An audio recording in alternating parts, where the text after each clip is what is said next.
Jerusalem, ikayalami, gilondoloze, ambenami, zungangishilana. Jerusalem, ikayalami, gilondoloze.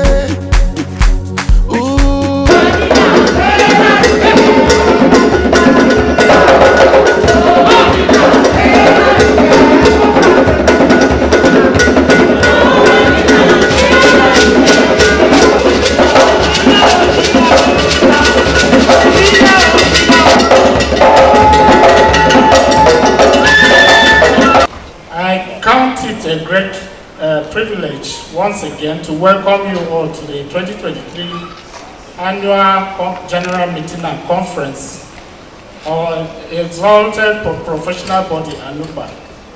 I'm grateful to the Almighty God for granting us all journey mercies and the enablement to be at this epic-making event.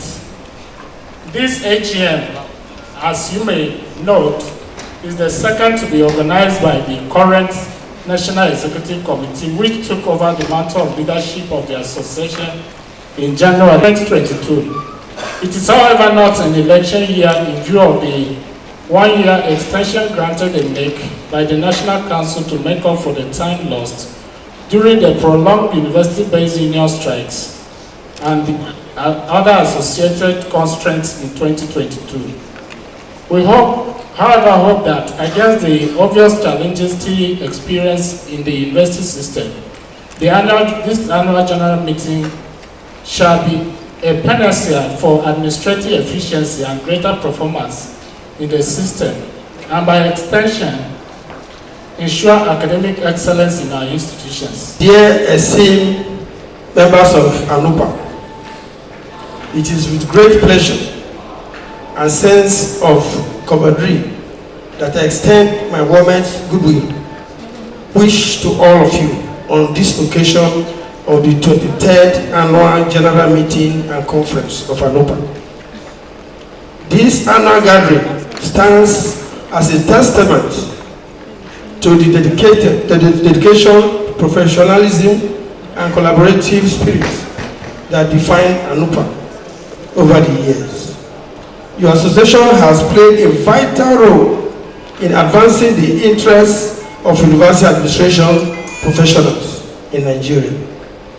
The annual general meeting and conference provide a veritable platform for knowledge exchange, professional development, and fostering of meaningful connections among members.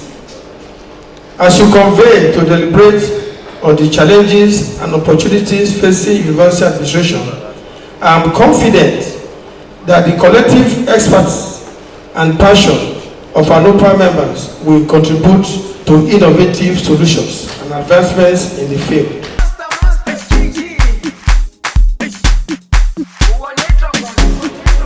Jerusalem, ikayalami, gilondoloze, ambenami, zungangishilana. Jerusalem, ikayalami, gilondoloze, ambenami, zungangishilana. The turnout in relation to economic realities is impressive. It shows that we are making impacts. That is why we are attracting the turnout. The purpose of our training is to ensure better performances in the university system. And so because we are making such desired impacts, the turnout will keep improving even in the face of economic challenges. We all know, at the time I took over, 1 month after, strike started in the universities, but we managed to pull through. So they have the members have the belief that we have the capacity to take them to the next level in spite of even prevailing challenges. Expecting at least in the nearest future we'll get chartered, and God willing we'll complete our secretariat project. Interesting. I'm happy to be here,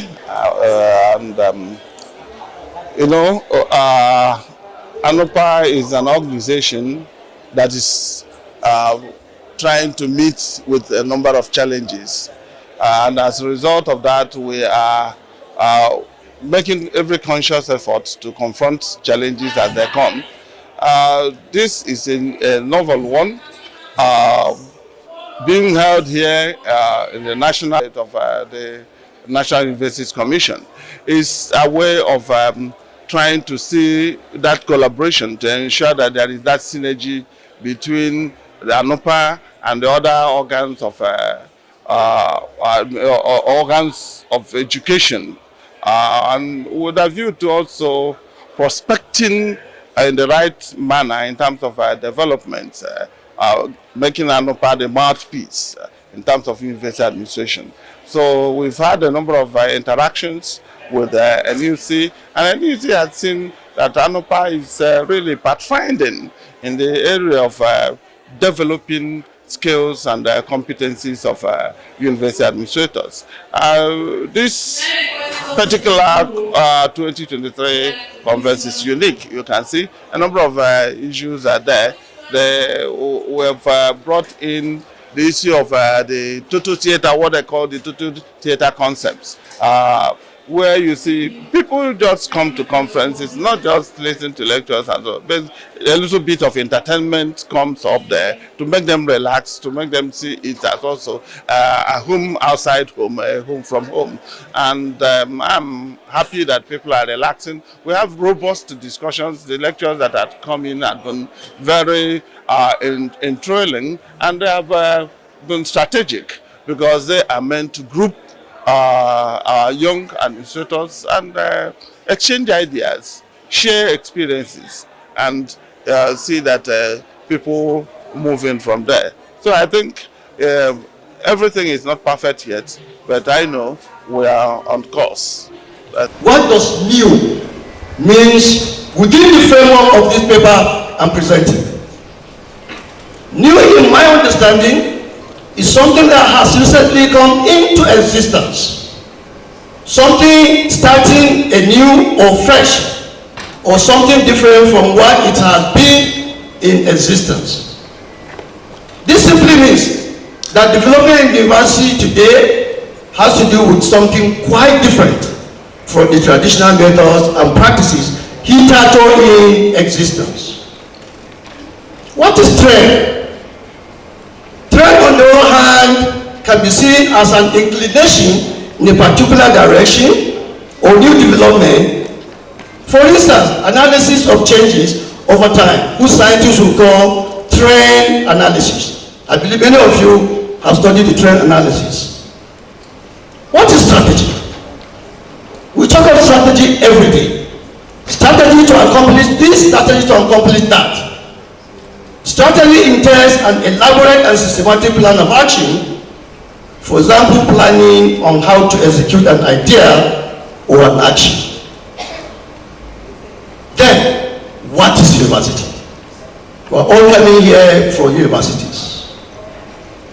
If I ask you what a university is, I quite believe I will get 101 definition of university.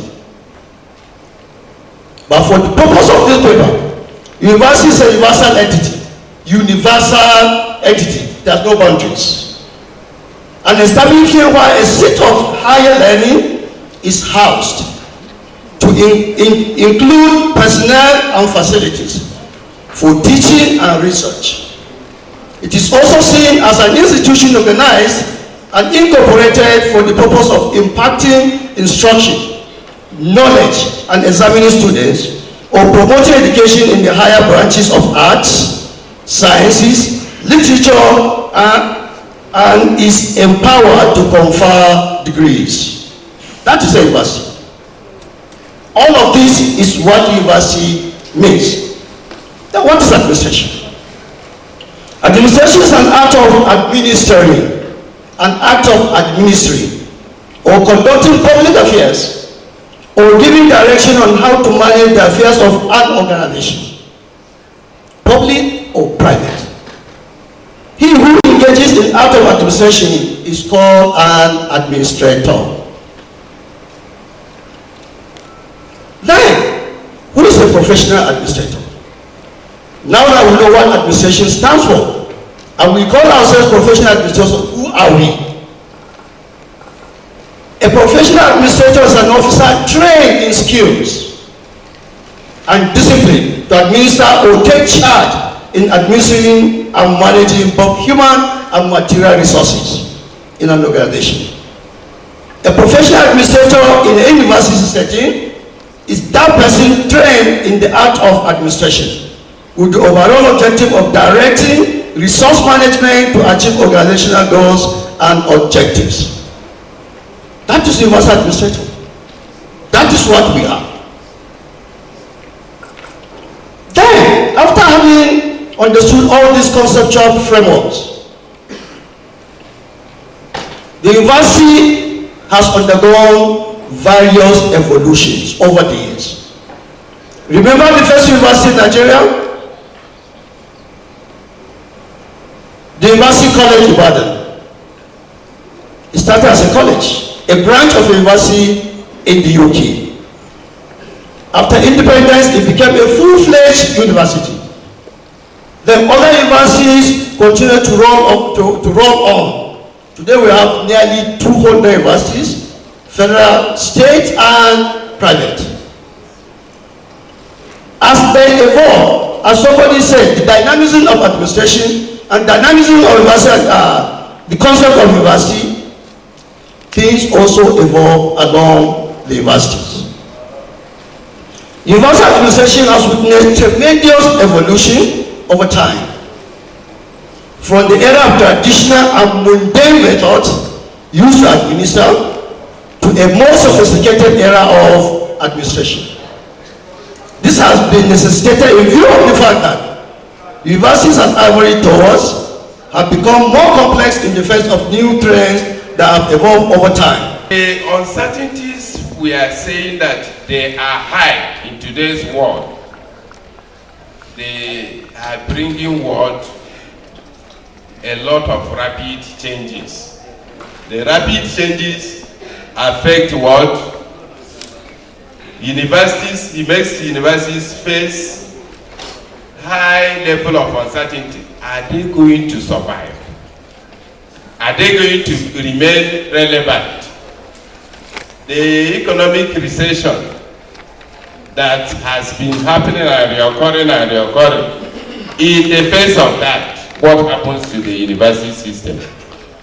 Financial strength, intense competition is generated as a result. When there is hardship, people struggle to survive.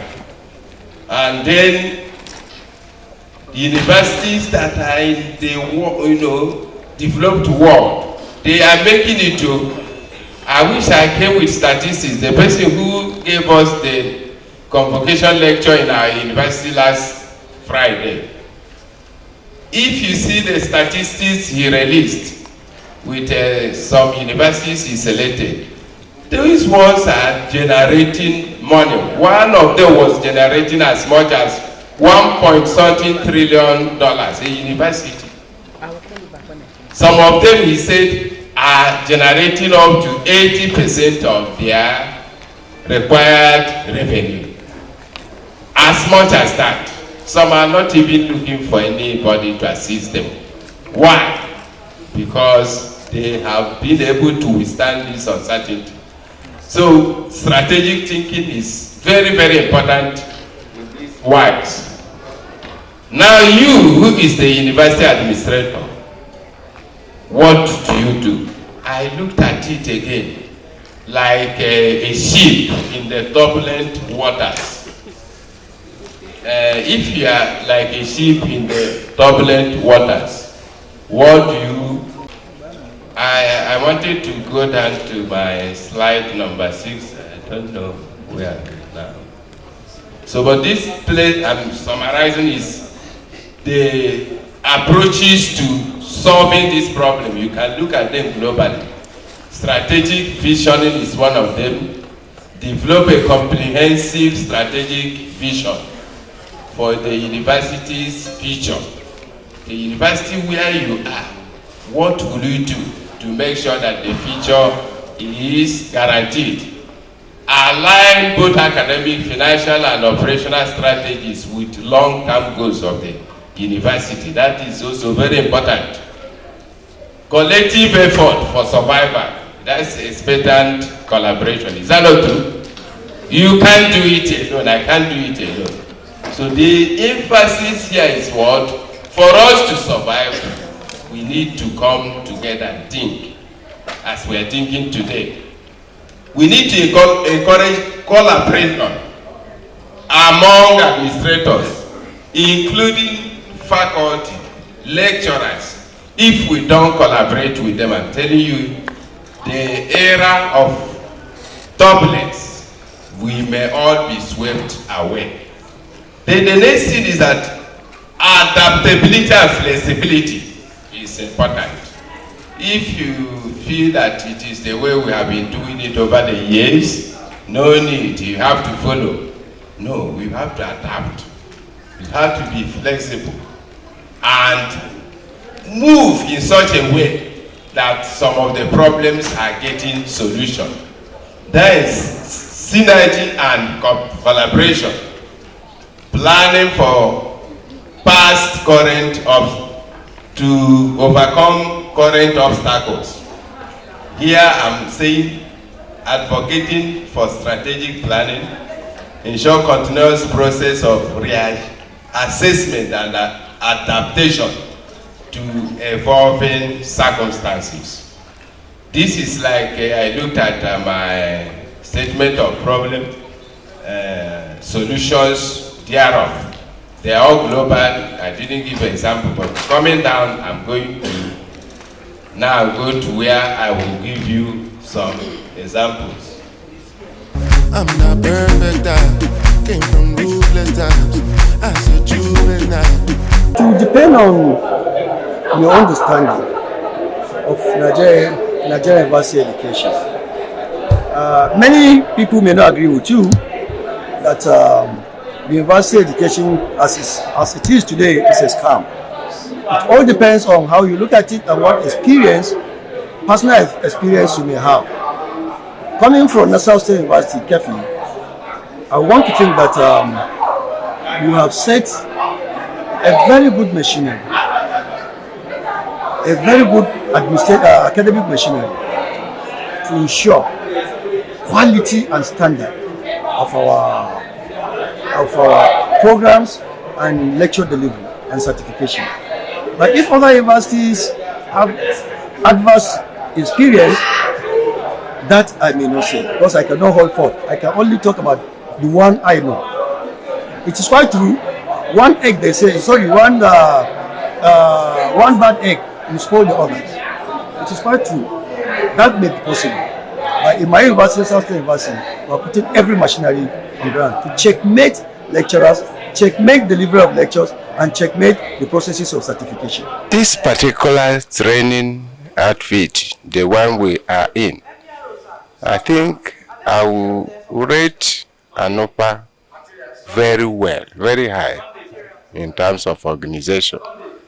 Even when I saw that they were coming here, I had it in my mind that they have gone far for them to leave their former venue to come here.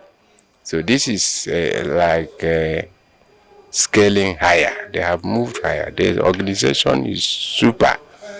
And it is a super organization, but what they needed to do is to do some little housekeeping. Housekeeping in the sense that you can do predictions and take care of a few logistics that emanate. Well, the uncertainties, are unpredictable issues. But now that we have seen climate crisis degenerating.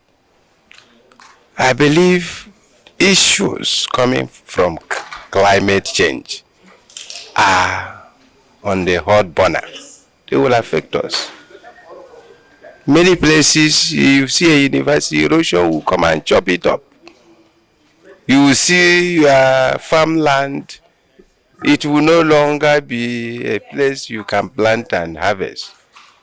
You will see yourself as an administrator that ought to use your income to run your family, train them very well. That income will not measure up. It's uncertainty.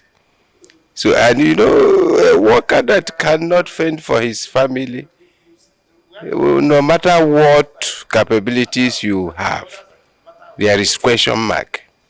And the university also that is there that cannot have facilities to equip their students so that in this era, the students will be practical.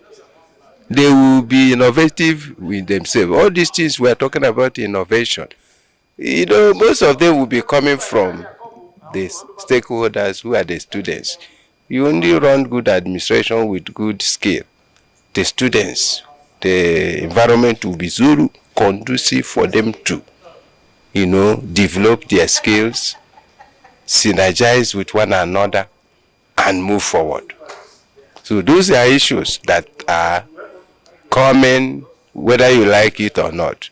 And the issues that pertain to global health challenges, which is related to the COVID-19 pandemic, you cannot rule out the possibility of another one coming in a short time. We are not praying, but such things are likely, you know, going to come from time to time to affect the system. For pathways to overcoming challenges, it just means, by definition, it says it's a track that serves as a path. So if you are in a bush path, for instance, you would see farmers, they have some foot-beating paths that can lead them out. That's what we're looking for. How do we come out of these challenges? We probably will see. So the challenges currently facing our universities, you know, I said, if I ask anybody, probably we'll start with funding. My Vice Chancellor was sharing with us last week that Emeritus Professor Ayobanjo, when he wanted to be interviewed for the position as VC of UI, the chairman of council asked him what the big problems of universities were. And Ayobanjo said, funding 1, funding 2, funding 3. It has not changed. I think our problems now is still largely funding. And because of some political inclinations and considerations, we are not allowed to do what we should do. Universities are not allowed to charge according to what they expend on students. And then there is infrastructural decay. And of course, I said obsolete curriculum. There are some things we just shouldn't be teaching. I don't want to offend any group. So what is most imperative now is development of your IT digital skills. For anybody to be relevant in the next decade and beyond, we are already far, almost at the middle of 21st century. So we have staff and student unrest. We have policy somersault. Staff unrest has not been too frequent. Neither students, I think for some, almost close to a decade now, we haven't had too much of that. But we have this policy somersault from regulatory bodies, JAM, what do you call them now, budget, federal character, who don't understand the workings of the university. And you want to engage, you have a program, you want to engage staff. And you know the staff mix for accreditation, you need to have all the brackets covered. The head of service doesn't understand it. He looks at your whole personnel record and says, you can't get a professor. They won't allow you to engage a professor because, of course, you have to secure a waiver from them to be able to conduct any recruitment exercise. So you go to them, they don't understand. So and that's because the IPPIS came on board, which is what we are struggling to come out from this. By the way, several groups have come out of IPPIS, several. Abuja just came out. So I'm hoping that the universities will have a headway and be able to come out of it so that we can run the universities well. So you have those kind of policies, somersault. You can't engage without going through all of them. And everyone you go to, there is roadblock. And as you go from one regulatory body to the other, if you want 50 staff, they are just giving you off record, please. Everybody is adding to that list. So by the time you finish, you probably will be able to just employ maybe 20 out of 50 that you really need. So those are big challenges, and that's at the level of the federal government, and we are hoping that they will be able to solve that. Of course, I had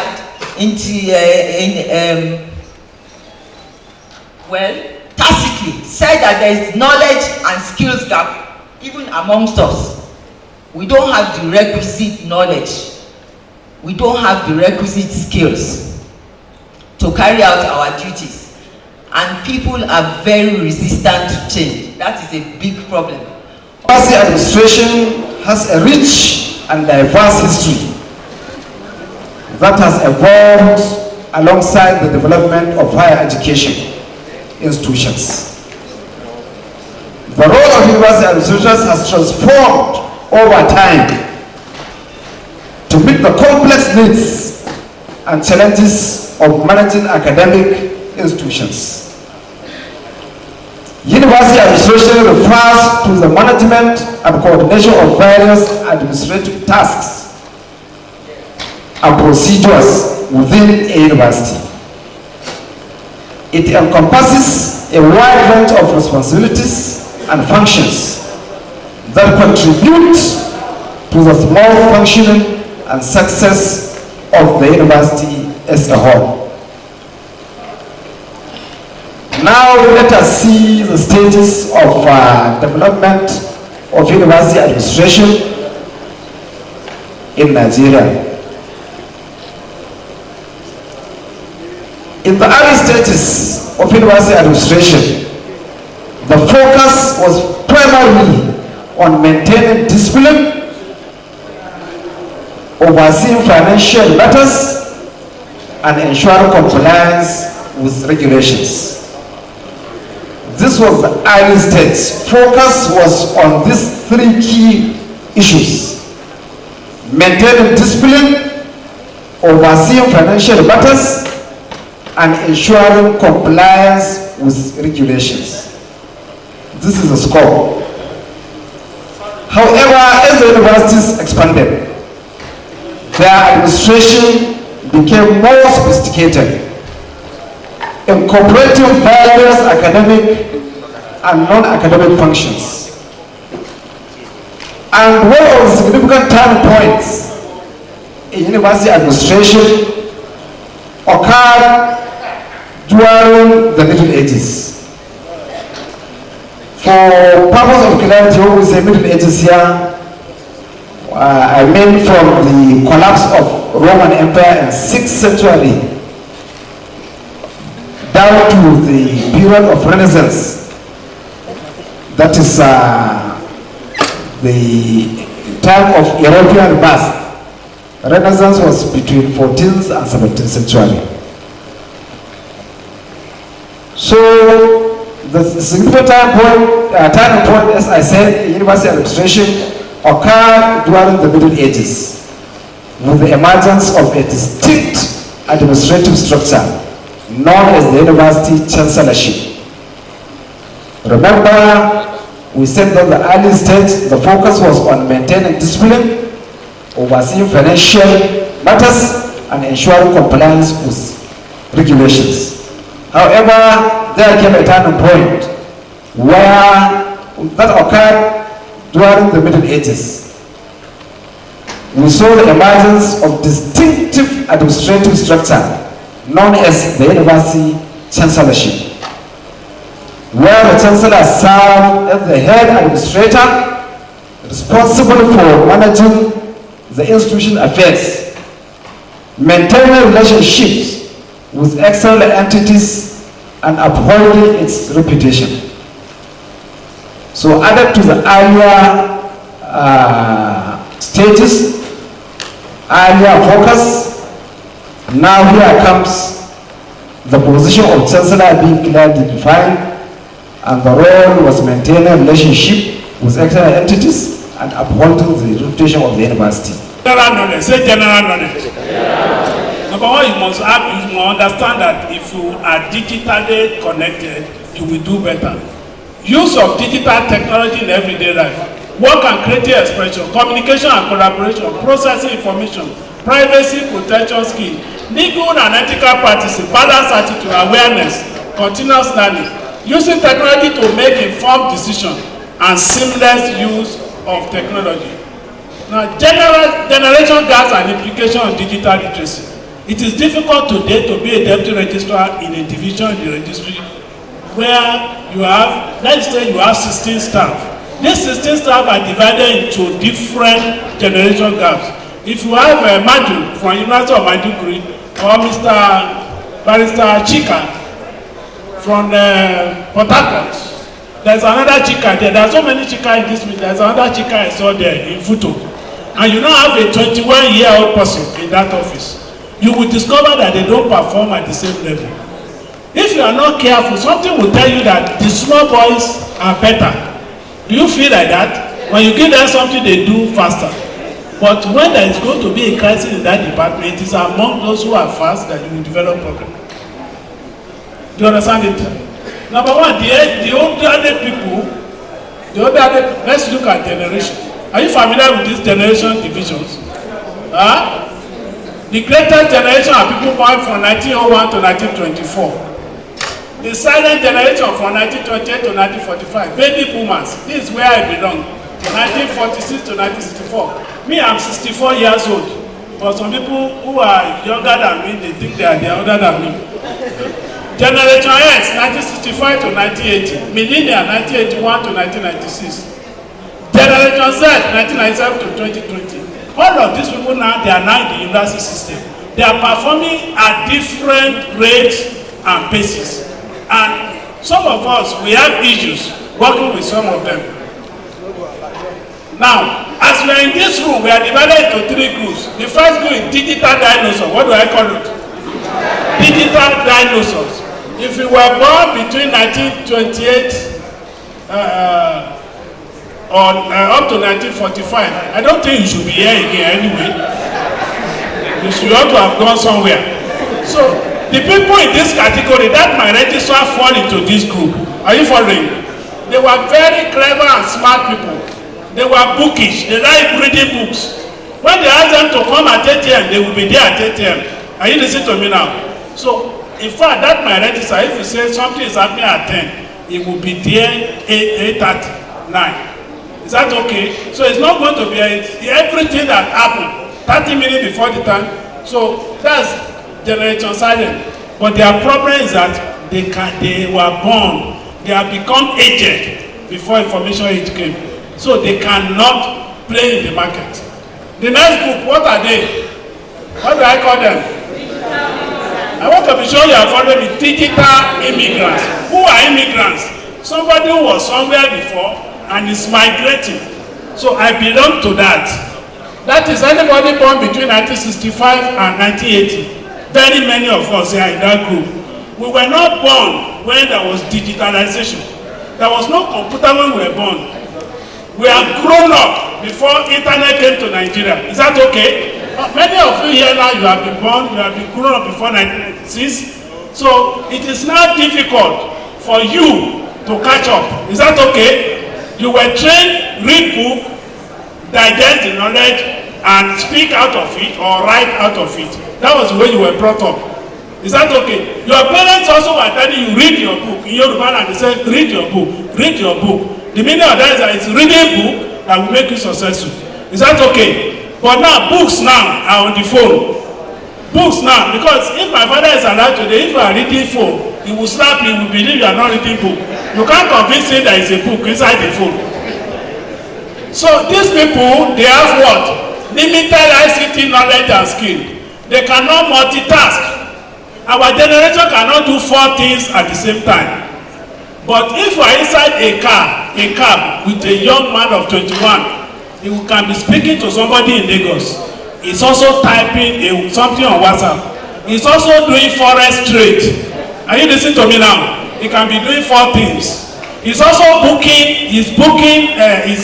connecting with ANUPA because he doesn't want to waste time. He's trying to connect. As soon as I get to Dabi, I need a car to take me to airport. Is that okay? Broadening the curriculum, the skills the industries want. We're too straight-jacketed, teaching the old, traditional, conventional things. Pass exam, rote learning, cram, come out, put it down, pass, get first class. I may not be able to apply those things in real life setting. So there's a need to open up all of that.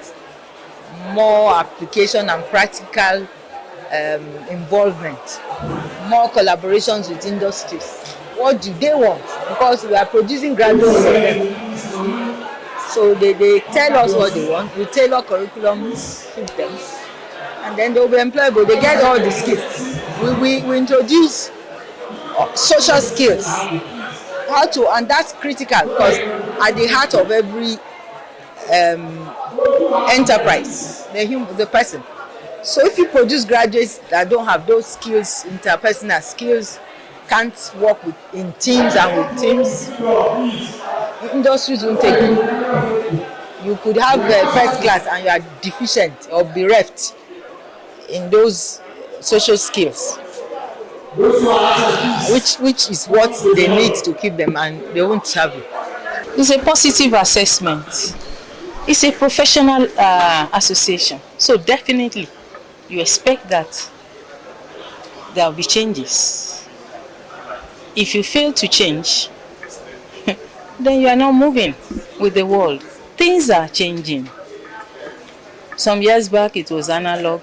Now you know what it is. So if you fail to change, if you decide to remain in the old, you'll be in the old and you will not be relevant in the present. So we are changing. We are a professional association. We are based in the universities. We know where we are. People know us for who we are and for what we are. So definitely, as administrators, you will expect changes from time to time. We have to upgrade our skills. Lecturers have impacted so perfectly. The lectures have been well delivered. And you can see the reaction from all members. We appreciate every bit of what we have learned. And administration is a lifelong thing. It's not something you do today and then you go and sit down. No, you keep learning so that you keep improving and making sure things are better. So good. The lecturers were very what you see, you want to see, is it Okoje or some other registrars who also were around to deliver lectures? In our various universities, we still use printer devices. Of course, we are all conversant with our computer printers, our photocopiers, our duplicators. And we can all relate to the fact that not a single of these devices are locally made in Nigeria. I'm talking about reprographic equipment generally. Be your printers, copiers, and duplicators, they are wholly imported into Nigeria. Same happens with the consumables that they use. By consumables, I'm referring to the ink and toner cartridges that these devices use. And one thing that we have noticed at EcoPart is that millions of cheap single-use cartridges that get their way imported into Nigeria are actually depriving our youth and graduates of massive job opportunities. You all agree with me that if you have a printer device, over the number of years that it's going to remain active, you are going to continue to subscribe on toner cartridges or ink cartridges to make it functional. So, and since we don't locally produce these, it's just like exporting our job opportunity to countries where they are very active in producing these stuffs. So we felt, even as we move from paper to paperless, we still find it very obvious that we can't entirely do away with printing to some extent. So if we were doing some form of printing, then we want our people to have the economic benefit that will accrue from the production of ink and printer cartridges. And so it's one of the problems, inability of our country to locally make this ink and toner cartridges, which I will call printer cartridges generally, is robbing our youth and graduates of massive job opportunity. Overcoming stress and anxiety, as well as the pressure of the economy. Even the economy as a whole is a stress. So I don't know if anybody knows the meaning of stress. It's going to be an interactive class, please let's pay attention. So first and foremost, we are going to talk about earth. If you don't know the meaning of earth, we don't know how stress will affect our earth. So according to WHO, health is defined. Health is said to be wealth. That's the popular saying that health is wealth. So health is optimal to bring out our best. When you are in good health, that's when our best comes out. So health, according to the WHO, is a state of complete physical, mental and social well-being, but not merely the absence of disease and infirmity. For her presentation, and I'm sure for some of us who followed what she was saying, we would have gained tremendously, because some of the things she's saying or she has said are things that are bothering us that we don't take cognizance of. We are all passing through what is called executive stress because of the duties we perform in our various universities, and it is important for us to always think about our health. I'm sorry, let me just make this observation about my university. The University Nigerian died recently out of stress, and when this man died, some of us were saying, there was supposed to be a Senate. The man died in the morning. There was supposed to be a Senate around 2 o'clock, and we were thinking because of his death, the Senate was not going to take place. Because he's a principal officer. But behold, when it was 1 o'clock, there was a message that was sent around that the Senate was still going to hold. Distinguished colleagues, I would like to thank you all for making this AGM and the annual conference a success. We have dined and wined, we have interacted, and most importantly, we have learned a lot. We have acquired knowledge, which I hope you will all go back to your branches and transfer same to those that were not able to attend physically. On this note, I wish you a safe journey back to your various destinations. Of this session, let's talk to ourselves. Let us see a way we can plug the loopholes. Let us see a way we can make positive impact, so that at the end of the day, these people will say, if not for these administrators, that the university administration in Nigeria would have come to nothing. We thank God for the successful conduct of our conference and also annual general meeting. If you can see from the faces of participants that they are very, very, very satisfied with the provisions in terms of ICT, feeding, souvenirs, and what have you. They are commented severally during the meeting. You know, in every organization, for you to execute what you plan, it have to involve money. I want to urge our branches to please pay their dues so that ANUPA activities can be moved forward. It's a very huge success. We thank God for everything. It started as if it was not going to work, but to God be the glory. Today we are celebrated. We are being celebrated by our members, and we, the ESCO, we are highly delighted because of the huge success we have recorded, despite the economic situation of the country. Dr. Victor Bam's quality of leadership or style of leadership is leadership by example. talk and do leader. That is how we called him. He is very quiet, very unassuming, but he's a grand commander. Whatever he wants to, he's a silent achiever. He has achieved and he has transformed ANUPA to a higher, but we are getting higher. Every year we are growing higher, and we'll get to the height of the zenith of ANUPA very soon. A very huge success. I've never had it as smooth as this before. And we thank God for what he has done for us. You can see nobody is complaining, everybody is looking very happy at the end of everything. So, and we pray that we'll continue like this. Leadership has been very forward-looking and very successful. He may look very quiet, but he knows what he's doing. He knows how to get his targets, and he carries everybody along. He's operating without a title, and that's what is happy here. He's not bringing up himself as the president of ANUPA. For any suggestion I give him, he takes it and works with it efficiently, and that's what has propelled him in his progress.